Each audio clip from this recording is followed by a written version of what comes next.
Good afternoon. My name is Elena Shevtsova. I'm an immigration attorney from Brooklyn, New York. In today's video, I would like to talk to you about what to do if you enter the United States between the ports of entry or simply cross border, and now you're married to a U.S. citizen. Well, first of all, in most cases, what's going to happen is that you will need a waiver, an unlawful waiver.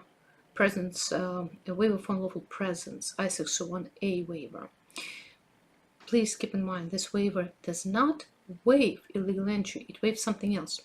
What's going to happen is this, that ordinary for somebody who is in the United States and now he or she has a relative who can petition for them, that person can adjust their status to one of a permanent resident if they have a legal entry, admission or parole. But if they don't, then they cannot do that, okay? They will have to receive an immigrant visa in a consulate of their home country. But here's what happens. The minute the person leaves the United States, he or she becomes inadmissible for unlawful presence. All those illegal days that you accumulated from the time that you entered illegally, right? So this is what that waiver waives, I-601A waiver. To receive a waiver, you need to show extreme hardship to your U.S. citizen spouse or lawful permanent resident spouse. You need to show that the spouse will not be able to live without you here without experiencing extreme hardship. If you are deported, removed from the United States, and the spouse cannot move with you to the place where you're going to be residing if you are not allowed to stay in the United States. So this is what's going to happen in most cases. At times, a person would qualify for an exception, 245I exception. It means that something was filed for the person, an immigrant petition was filed for the person before April 30th, 2001, and the person was physically in the United States in December of 2000. And the person can prove that, okay? Because sometimes we have difficulty proving something that's required by law. That's another scenario. Less people will qualify for that.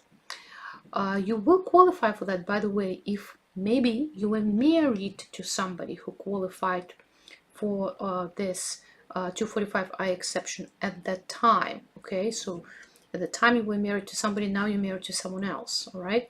So you still can do something. And third exception to the general rule will be if you are a VAWA beneficiary, VAWA Violence Against Women Act. Again, it can be applied for by men, women, parents, or children at times, okay, of the U.S. citizens or permanent residents. And you qualified for that, your I-360 was approved, and it will not matter that you entered illegally. But of course it means that your marriage didn't go the right way. Something went really, really wrong, and now you're filing for yourself.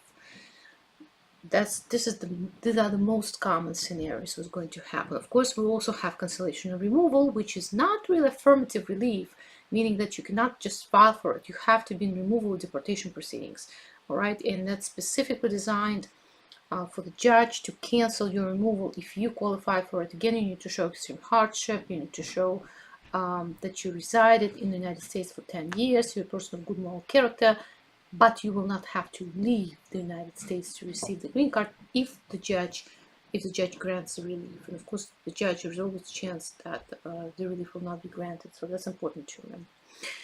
All right, so these are the most common scenarios as to how to handle the situation if you were never and you are not in immigration court, okay?